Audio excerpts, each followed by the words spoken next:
71-এ আমরা দেখেছি যে পাক হানাদাররা দরজায় ঠক ঠক করত এবং জিজ্ঞেস করতো যে মুক্তি আছে কিনা। আর 2024 সালে দেখলাম যে যে দেশটা আমরা রক্তের বিনিময়ে 30 লক্ষ শহীদের রক্তের বিনিময়ে স্বাধীন করলাম, সেই দেশে ব্লক রেড দিয়ে রাতের অন্ধকারে 2টা-3টার সময় ঠক ঠক করে জিজ্ঞেস করে কোনো ছাত্র আছে কিনা। যদি থাকে তাহলে আবার মোবাইলটা চেক করেন। রাস্তাঘাটেও এটা করেন। কোন আইনের বলে করেন, কোন অধিকার বলে করেন? মোবাইল চেক করার রাইট তো কারো নাই। It is absolutely personal affairs. আপনারা জানেন দ্বিতীয় বিশ্বযুদ্ধের সময় রোজা লুক্সেমবার্গ, তার একটা ডায়েরি আছে, কই নাৎসিরা পর্যন্ত সেটা চেক করে নাই।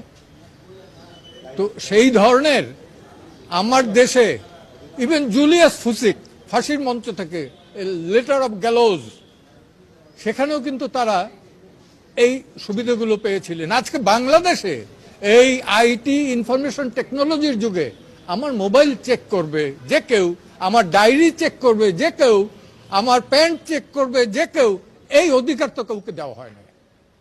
স্পেসিফিক যদি কোনো এলিগেশন থাকে, হ্যাঁ আমার বিরুদ্ধে সেটা দিবে, থানায় ডায়েরি করবে এবং গ্রেপ্তার করবে।